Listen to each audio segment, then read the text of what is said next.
If you could take one baby step to your left, there are a few guests who'd like to join us. Watch my heroes as they jumped into their rocket ships and took to the stars. And I wanted to be like them. They had courage, imagination, and no problem ever stood in their way for long. You know, in the end, when we actually did send men into space, it turned out that those were exactly the qualities it took. Seemed to be on the edge of a terrible war. In 1957, the Soviet Union launched the first ever man-made satellite into Earth orbit. They called it Sputnik, which means traveling companion.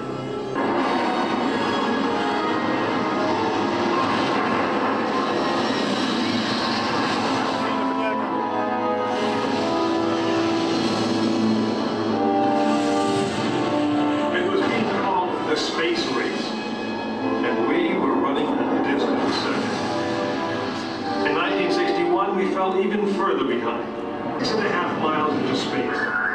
America had its first space hero. Just a few days later, our space program received a new challenge.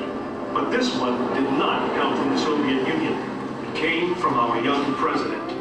In one inspiring moment, he changed the mission from one based in fear of the present to one of hope for the future. But why, some say, the moon?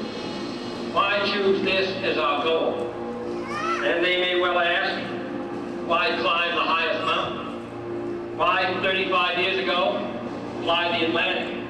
Why does Rice play Texas? We choose to go to the moon. We choose to go to the moon.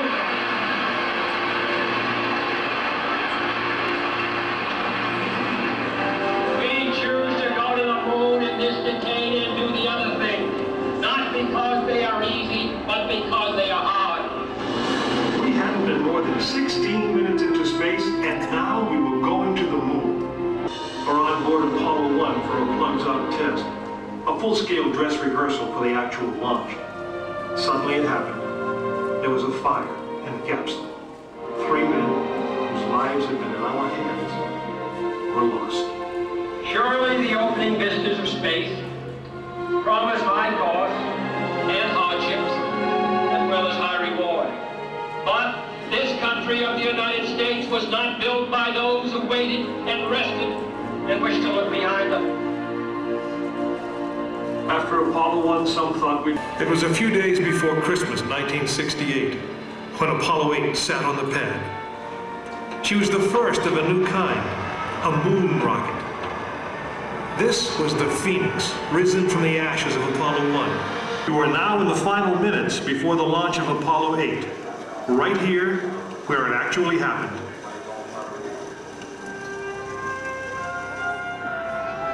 Mankind is about to leave his planet behind and journey to another, being embraced. PSS, verify go for launch. DTSC, verify go for launch. SRO, verify go for launch. LF, verify go for launch. DLO, verify go for launch. CVTS conference. Attention all personnel. The countdown clock will start on my mark at T-3 minutes. 3, 2, 1, mark.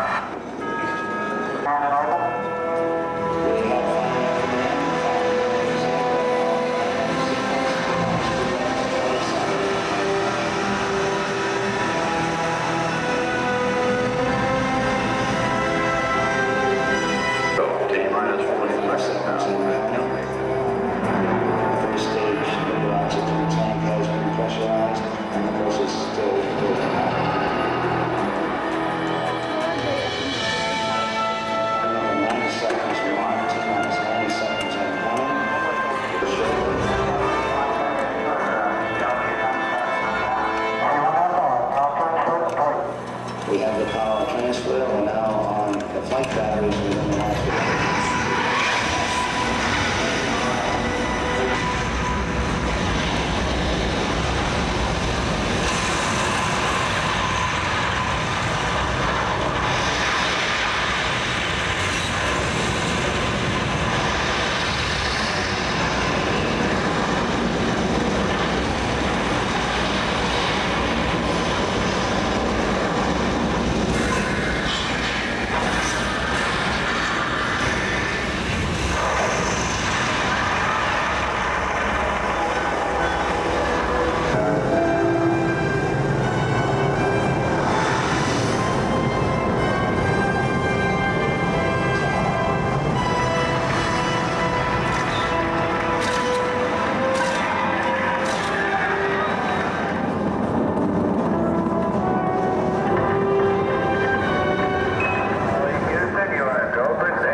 The service module.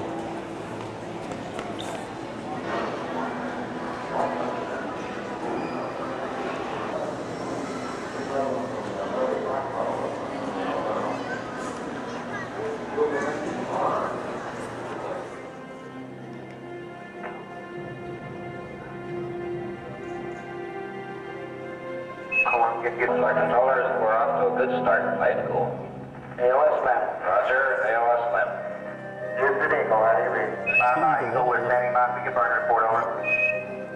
Roger, the burn was on by. As soon as the Eagle reappears, things begin to go wrong. Mike, we lost data for some reason. We lost all data with Eagle. Radio communications break down. Eagle, good message you call. Messages to Eagle must be relayed through Mike Collins aboard the command module Columbia. Hey, we got data back. Radar flight looks good. With the vital computer links temporarily holding.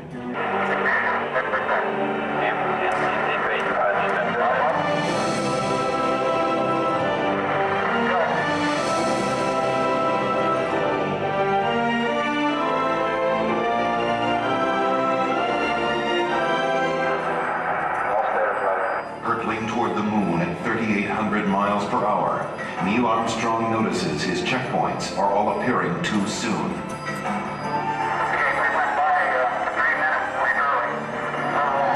This means a serious navigation error. He thinks they're a little bit long downrange. At these speeds, 3 seconds long means missing the safe landing zone by 3 miles.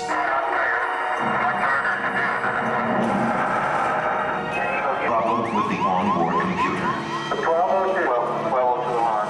The astronauts have rehearsed for thousands of possible malfunctions, but not this one. It had been considered too unlikely. Seconds seem like hours as everyone struggles to remember the meaning of a 1202 program alarm.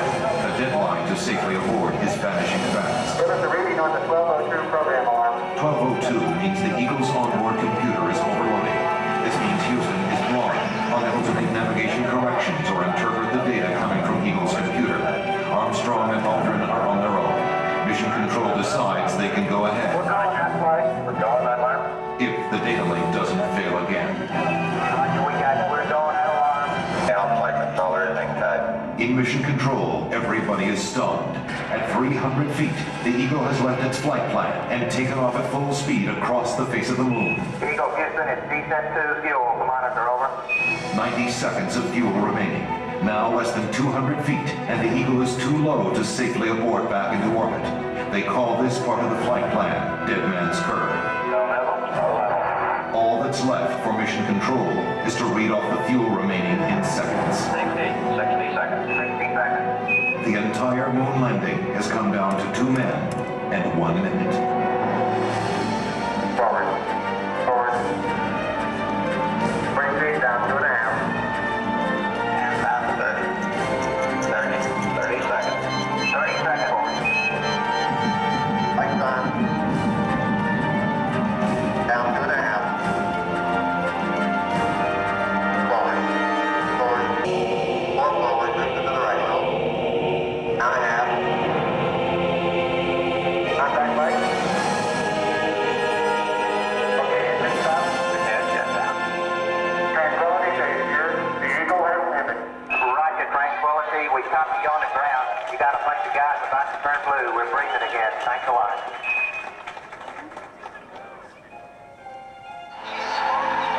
It was a moment shared by... Was surprising to me. That occurred as I was standing on the surface. Just after we had landed, I'd gone down, standing on the surface and looking at planet Earth for the first time. Seeing the beauty, seeing the finiteness of it, the limits of it, and realizing what a shame it was that people were confronting each other on that planet without realizing what it was doing to the planet.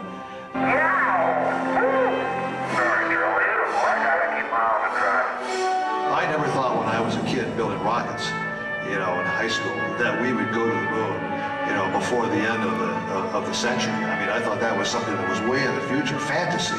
I was strolling on the moon one day in a very month of December. Hey, look at the size of that rock. That is the best example we got. Just don't stub your toe. Ground control. The thing that my mom can't understand is I'm terrified of heights, but